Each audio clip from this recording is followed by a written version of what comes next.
cab driver reaches the pearly gates and meets St. Peter. St. Peter looks in the big book and tells him, please, pick up the golden staff and the silk robe. Enter into heaven. Next in line, the preacher. Come on in.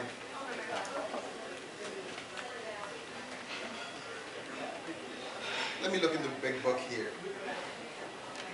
St. Peter raises his eyebrow. Says to the preacher, okay, come here.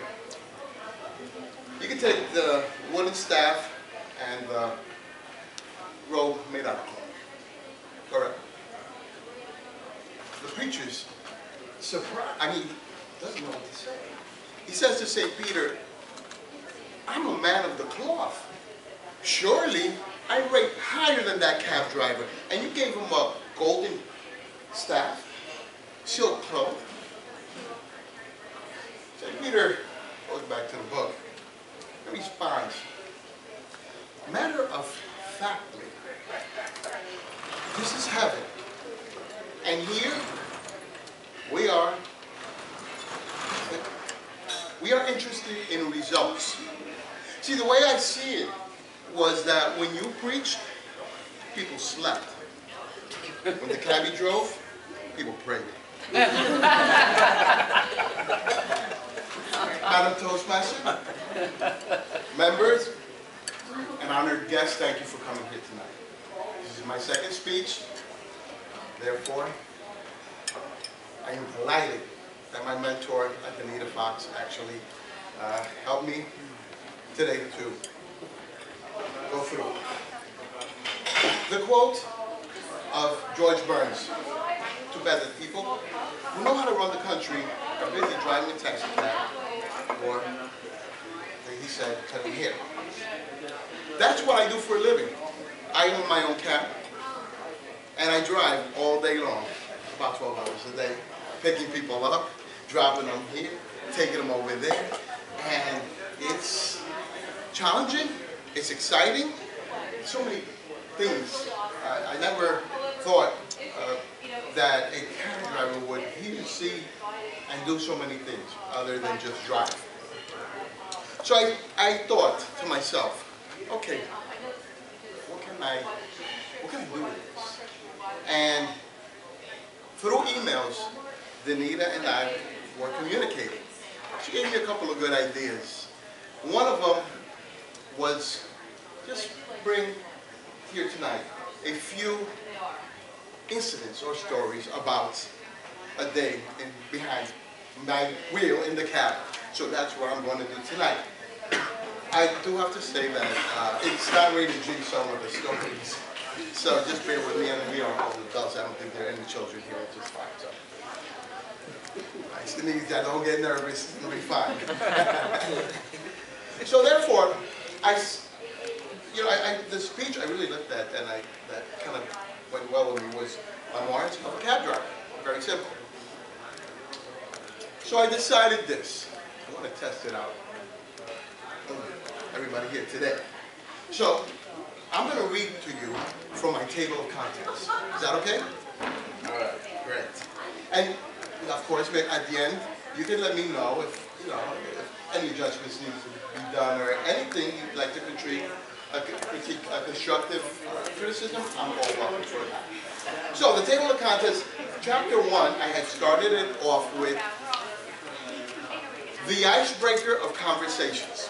When they step into my cab, they come in, they tell me where they want to go. An icebreaker must occur between myself and the passenger. So I'm going to ask, a little participation here, what do you think that icebreaker can be?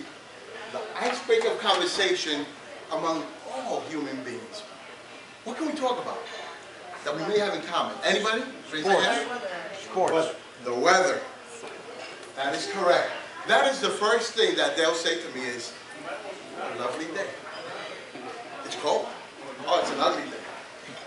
And I respond, yes, it's kind of warm, or it's dead it's raining, and I'll take it from there.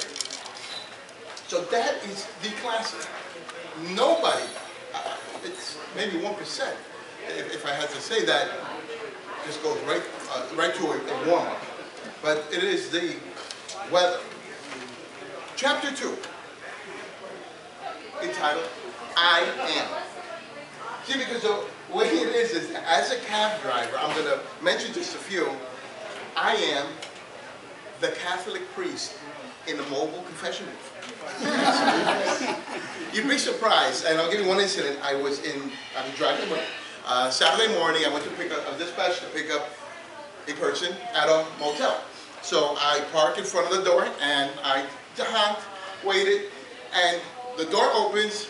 I see a lady walk out, and in the background there was a man with a towel wrapped around him. I was like, okay, I'm here just to, point A, point B. So she proceeds to come into my cabin and tells me where she's going to go. Michelle, and names have been changed to protect the innocent, tells me where she's going to go. And she proceeds to, I really don't do this all the time.